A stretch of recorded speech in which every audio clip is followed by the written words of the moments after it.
दोस्तों, आपने haunted diary के पार्ट 3 में देखा था कि कैसे केविन की गर्लफ्रेंड जूलियाना मर जाती है।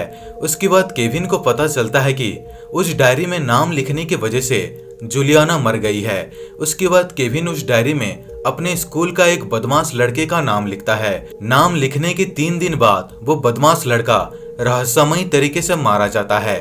घटना के 3 दिन बाद केविन उस डायरी के एक पन्ने को फाड़ देता है और उस पन्ने में उस बदमाश लड़के का नाम लिखा होता है। अगले दिन रात के 3 बजे केविन के बेड के नीचे से किसी का रोने का आवाज सुनाई देता है। जैसे ही केविन बेड के नीचे देखता है तो बेड के नीचे वो मरा हुआ बदमाश लड़का बैठा होता है, जिसका एक आंख नहीं होता और पूरा चेहरा खून से लथपथ होता है। ये नजारा देखकर केविन बेहोश हो जाता है। दोस्तों, अगर आपने हॉन्टेड डायरी का पार्ट 1 और पार्ट 2 नहीं देखा है तो जरूर देख लीजिए, नहीं तो ये कहानी आपको समझ नहीं आएगा। अब आगे। केविन हॉस्पिटल की बेड पर लेटा होता है।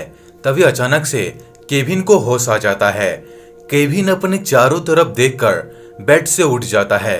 केविन सोच में पड़ जाता है कि कल रात जो उसके साथ हुआ वो सपना था या फिर सच। उसके बाद केविन के मम्मी पापा केविन को हॉस्पिटल से डिस्चार्ज करके केविन को घर ले जाते हैं। केविन घर आने के बाद केविन बहुत डरा हुआ होता है, क्योंकि केविन के साथ जो रात को हुआ था वो केविन भूल नहीं पा रहा था।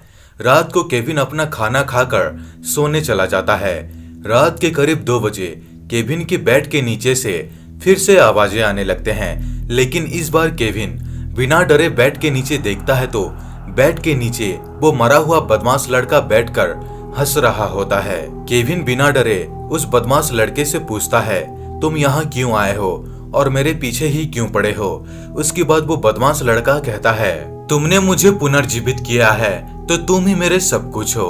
अगर तुम्हारा कोई अधूरी इच्छा है तो बोलो, उसे पूरा कर दूंगा। ये बात सुनकर केविन बहुत खुश हो जाता है और कहता है, ऐसा है तो तुम मुझे बहुत सारे खिलौने दो और एक नया साइकिल भी। उसके बाद वो बदमाश लड़का वहां से चला जाता है और कुछ देर बाद अपने साथ बहुत सारे खिलौने और एक नया साइकिल लेकर आता है। केविन नया साइकिल देखकर बहुत खुश हो जाता है, लेकिन अगले दिन सुबह केविन की बड़ी बहन टीना रहस्यमयी तरीके से मर जाती है। टीना के शरीर को देखने से ऐसा लग रहा होता है कि उसके शरीर में एक बूंद भी खून नहीं है।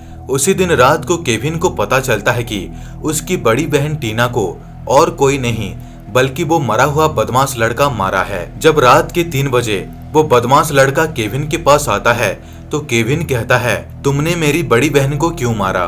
उसके बाद वो बदमाश लड़का कहता है, कुछ पाने के लिए कुछ खोना पड़ता है। ये बात सुनकर केविन बहुत डर जाता है और उस डायरी को फेंक देता है। लेकिन अगले दिन फिर से वो शापित डायरी केविन के बक्से के अंदर होता है। डर के मारे केविन ये सारी बातें अपने घर में बता देता है। उसके बाद केविन के मम्मी पापा एक चर्च के फादर से मिलते हैं। वो चर्च का फादर एक पैरानॉर्मल इन्वेस्टिगेटर से मिलने के लिए कहता है। उसके बाद केविन के मम्मी पापा एक पैरानॉर्मल इन्वेस्टिगेटर से मिलते हैं। केविन वो शापित डायरी उस पैरानॉर्मल इन्वेस्टिगेटर को दे देता है।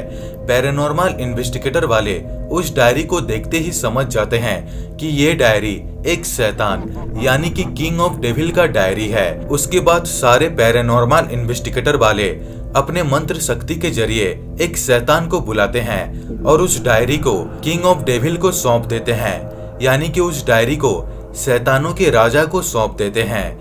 जिसके बाद सब कुछ ठीक हो जाता है और केविन को उस दिन से वो मरा हुआ बदमाश लड़का भी दिखाई नहीं देता। दोस्तों, ये स्टोरी कैसा लगा नीचे कमेंट करके जरूर बताना। दोस्तों, अगर वीडियो अच्छा लगा हो तो वीडियो को लाइक करें, शेयर करें और इस चैनल को सब्सक्राइब करना बिल्कुल भी ना भूलें। तो दोस्तों, मिलते हैं अगले वीडियो में, तब तक के लिए धन्यवाद।